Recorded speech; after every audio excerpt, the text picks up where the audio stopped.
There's something I've never really said publicly.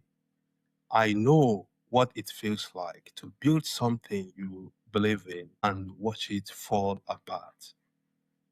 I know what it feels like to create jobs you're proud of, people who trusted you, and then have to sit across from them, look them in the eyes, and tell them it's over. And I know what it feels like to question yourself, not just your businesses, but yourself. You see, over the last few years, I've tried to build impact in different ways. Let me take you back. After I graduated as a concrete engineer here in Sweden, I couldn't get a job. So instead of waiting, I co-founded a construction company called Kenzebygg Entreprenad. The idea was simple. If we couldn't get a seat at the table, we'd build our own.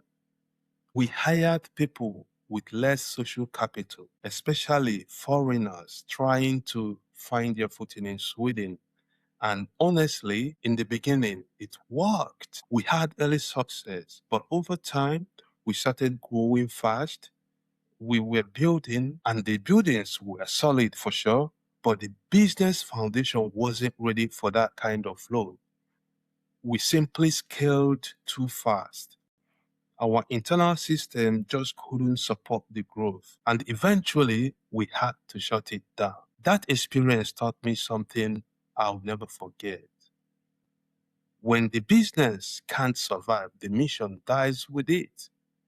And the jobs you were once proud of creating, they disappear. After that, I built AKUKO, then Afrourban Store. Afrourban was inside the Emporia shopping complex, Malmö, a space for Afro Diaspora entrepreneurs, local businesses, and small brands to showcase their products. It was the first of its kind.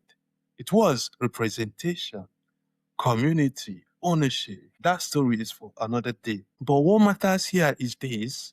I've always been driven by impact. And at some point, I had to face the hard truth.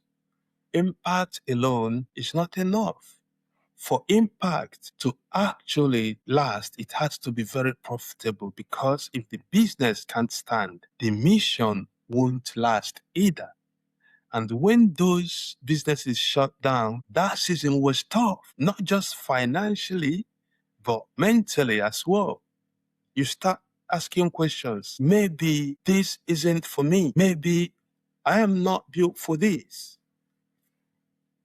And then at my lowest point, solar energy showed up, not as hype, not as a quick opportunity, just as hope.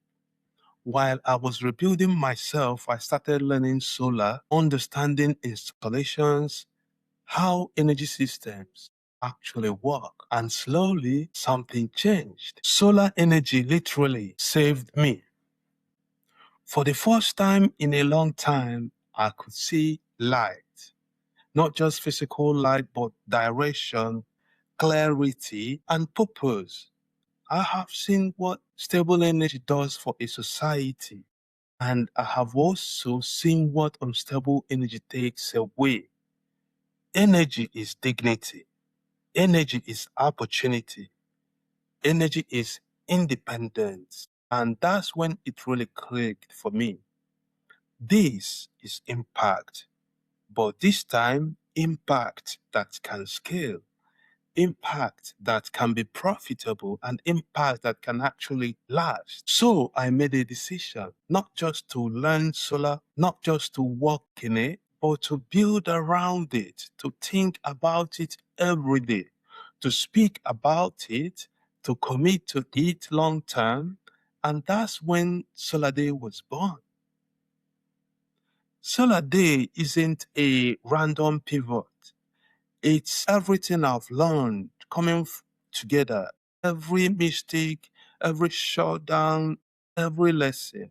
From building too fast to building with structure, from chasing impact to building something that can actually last. Solar didn't just give me business idea. It gave me hope again. If you've ever had to rebuild, if you've ever doubted yourself, if you ever had to start again, you understand this feeling. And if you believe impact should be sustainable, I'd love you to follow this journey. In my next video, I will share exactly what Solardey is and why I believe it can change lives across continents. I am Mr. Prosper Emegako. Welcome to Solardey.